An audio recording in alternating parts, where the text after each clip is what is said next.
Hi dear student, welcome to maths educator Ashish sir. हम standard 10th के maths के chapter number 12 surface area and volume chapter के most important question यहाँ पे solve करने के लिए जा रहे हैं। तो हमारे पास क्वेश्चन है, the given figure represent the hemisphere surmounted by the conical block of wood. The diameter of their base is 6 centimeter and each of the slant height of the cone is 5 centimeter. The volume of the solid is a 196 centimeter cube. The volume of hemisphere is 2 by volume of hemisphere is given by 2/3 pi R cube. तो यहाँ पे A B C D which option is correct है। तो first of all यहाँ पे एक चीज आपको बता दूं, यहाँ पे जो आपको मेंशन किया हुआ है कि वॉल्यूम ऑफ हेमिस्फीयर ये फॉर्मूला है वो करेक्ट है, यानी कि आपका आर है वो करेक्ट है, यानी कि ऑप्शन ए और ऑप्शन डी आपके आंसर दोनों में से कोई एक आंसर हो सकता है। ठीक है, तो हम लोग सॉल्यूशन स्टार्ट करें उससे पहले यदि अभी तक आप लोगों ने हमारे चैनल को सब्सक्राइब नहीं किया है तो चैनल को सब्सक्राइब कर लीजिए, वीडियो को लाइक कीजिए और मैक्सिमम फ्रेंड के साथ शेयर करना भूलना नहीं। ठीक है, ये ऑप्शन ए और ऑप्शन डी दोनों में से कौन सा ऑप्शन करेक्ट है वो आपको चेक करना है, तो बाकी के दोनों ऑप्शन को हम कैंसिल कर देते हैं। ठीक है, क्योंकि हमें उसके ऊपर नजर ही नहीं डालनी। और कई सारे जो ऐसे directly answer hit and trial वाले होते हैं, ठीक है, वो एबीसीडी में से कुछ भी लिख देते हैं। अब जो यहाँ पे आपके पास दोनों ऑप्शन बचे उसके लिए जो आपको डायमीटर कितना गिवन है, डी इज इक्वल टू आपके पास 6 सेंटीमीटर है, तो आर इज इक्वल टू क्या होगा, 3 सेंटीमीटर होगा। नाउ वॉल्यूम फाइंड आउट करने के लिए आपके पास और हाइट, ये वॉल्यूम के लिए क्या होता है, वॉल्यूम ऑफ सॉलिड। तो वॉल्यूम ऑफ सॉलिड, सॉलिड कौन से दो कॉम्बिनेशन का बना हुआ है, volume of cone plus volume of hemisphere.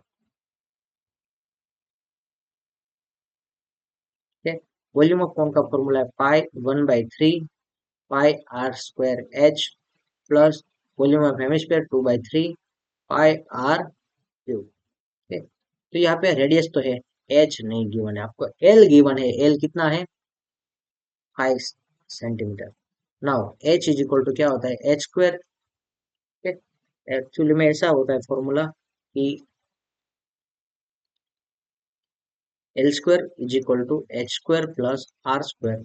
Now H L की वैल्यू यानी कि 5 का square is equal to H square, R यानी कि 3 का स्क्वायर, तो 5 का स्क्वायर 25 माइनस 3 का square 9 is equal to H square. तो एच इज इक्वल टू आपको क्या मिलेगा, H square is equal to आपके पास 16 मिलेगा, तो एच इज इक्वल टू कितना होगा, 4 सेंटीमीटर होगा ना। यहाँ पे पुट कर देते हैं। ठीक है, पहले एक काम करते हैं, सभी में से पाई आर स्क्वायर कॉमन निकाले तो, और 1/3 पाई आर स्क्वायर कॉमन निकाले तो यहाँ पे एच प्लस ओ आर ऐसा बचेगा।